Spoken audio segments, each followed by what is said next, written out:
वाणी में ये शब्द जो है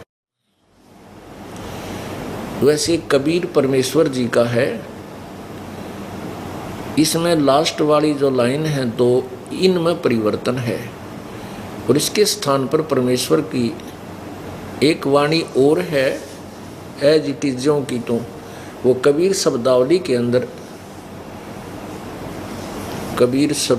अंदर लिखी हुई है। उसमें एक और दोहा है, एक और कली है उसमें। भाई ऊठ सवेरे ओका भर लिया के जाग्या नर भाग रे। ऊठ सवेरे ओका भर लिया के जाग्या नर भाग रे। राम भजा ना सुमरण की ना फूटे तेरे बाग रे, फूटे तेरे बाग रे। मान लीजिए ये दो तरह का जागना बताया है। एक तो सुबह उठते ही प्रभु को याद करे तो उस जागरण का लाभ होया। एक नो के उठते हुक्का ठोक लिया और गुरुर गुरुर फिर खूब फिर धूमा पूरे परिवार ने कमरे में ठोक दिया। बच्चे सो रहे हैं, पोते पोती बेटा बेटिया, उनको भी पै दिया साथ में सोए हुए को। तो फिर के जाग्या नर भाग रे, ऐसा था पड़ा रहता पाछे उठ ले और बड़काते भी। तो जाग गए तो भगवान ने याद करे। दूसरा जागना ये है कि हम इस काल की, इस माया का मोह ममता की नींद में हम सोए पड़े हैं और परमात्मा की ये प्रेरणा, ये आवाज़ प्रभु की जो ये दास लगा रहा है, परमात्मा का भेजा हुआ कुत्ता बनकर आप धनियों को जगा रहा है भौंक भौंक के। तो कहते हैं वो जाग गए वो, और जाग के फिर भक्ति पर लग जावें। तो जगना ये है कि तू जिस व्यवस्था को, इस संसार को, संपत्ति को, परिवार को अपना मान रहा है, तेरा को नहीं, ये जागना है। ये भगवान के बच्चे हैं, वो तेरे संयोग संस्कारवश तेरे पास आए हुए हैं। अपना अपना संस्कार पूरा होते हुए वो चले जाएंगे, तेरे डटे नहीं डटेंगे। जिसका भी जब संयोग पूरा हो जाएगा वो वहीं शरीर छोड़ जाएगा, किसी के रोके नहीं रख सकते। मेरी शरण में आ जाओगे, प्रभु की शरण, कबीर परमेश्वर कहते हैं मेरी शरण में आ जाओगे तो मैं फिर तुम्हारे ये जो संस्कार है इनको भी ठीक ढंग से पूरे करवा दूंगा।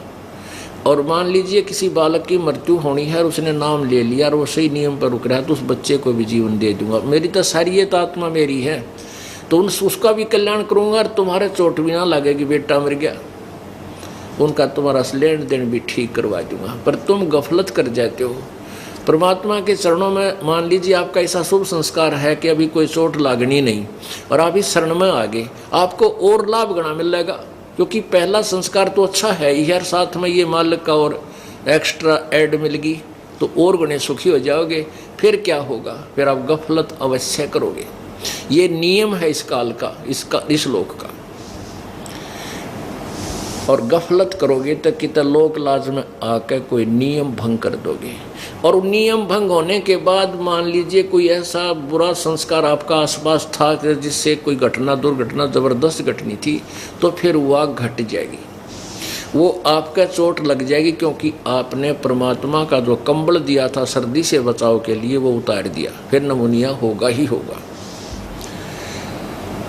तो परमेश्वर क्या कहते हैं कि ऐसा जो आपको दुख निवारण नहीं करूंगा जिससे तेरा मोक्ष मार्ग में बाधा बढ़े। इसलिए परमात्मा हमें क्या याद दिलाते हैं कि तुम एक डिमांड और कर लियो।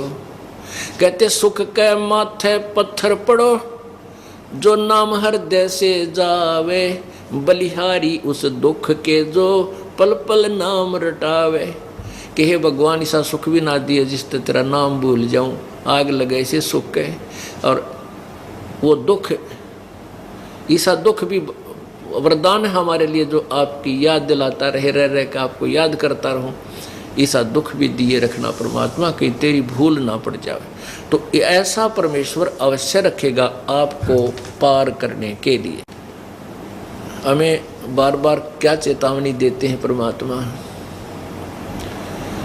मन तू चल रे सुख के सागर, जहाँ शब्द सिंधु रत्नागर। मन तू चल रे सुख के सागर, जहाँ शब्द सिंधु रत्नागर। शब्द जैसे शब्द स्वरूपी राम अविनाशी परमेश्वर, शब्द कभी नष्ट नहीं होता। शब्द सिंधु, सिंधु माने वहाँ अविनाशी अमरत्व का सागर है। शब्द सिंधु रत्नागर, ओहो, रत्न मोक्ष रूपी रत्नों का आगार माने डिपो, यानी खान है वो। तो क्या कहते हैं, मन चल रहे सुख के सागर, जहाँ शब्द सिंधु रत्नागर। अब सुख सागर किसे कहते हैं कि जहाँ दुख ना हो। जैसे सागर में, समुद्र में जहाँ तक देखे जल ही जल होता है, उसमें अन्य वस्तु नहीं होती है। तो इसी प्रकार सुख सागर का अर्थ है कि सतलोक वो स्थान है जहाँ दुख नहीं है। शंखों लहर मेहर की उपजें, कहर नहीं जा कोई।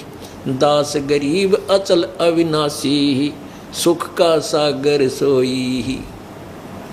शंखों लहर मेहर की उपजे, जैसे दिन में या 2-4 दिन में एक कुछ अक्षण ऐसे आते हैं, आत्मा इतनी आत्मविभोर हो जाता है ये प्राणी, और अंदर से एक इतनी अच्छी हिलोर सी उठती है कि दुश्मन भी दुश्मन नज़र नहीं आता है, सब अपने से नज़र आते हैं। उसके प्रति भी प्यार भर आता है, लेकिन वो होता है थोड़ी सी देर का। वो जो सुख है वो बिल्कुल न्यारा है। ना वो कितनी संतान उत्पत्ति, तो वो संतान प्राप्ति से हो सकता, ना चाहे करोड़ रुपये धन मिल जाए उससे भी वो सुख वैसा नहीं हो सकता। वो शंखों लहर मेहर की उपजे, उस सतलोक के अंदर ऐसी ऐसे सुख, ऐसा ऐसा जो प्रेरणाएं हैं, हिलोर शंखों लहर मेहर की उपजे, और कहर नहीं जा कोई। यहाँ तो वो कुछ ही अक्षरों की होती, वह मेहर की लहर, यानी सब पर दया आती है, और उसके बाद फिर वो ज्यों के तो कहर की लहर, नो कर दूंगा नो कर दूंगा। वो लड़का आज फेल हो गया, देख उसने 1 साल खो दिया, भैंस नहीं हुई, काटड़ा मर गया, यानी इस तरह के फिर वो कहर की लहर शुरू हो जाती है। यहाँ तो मच्छर से लड़े मिनट में इस पाप कर्मों के प्राणी के। तो परमात्मा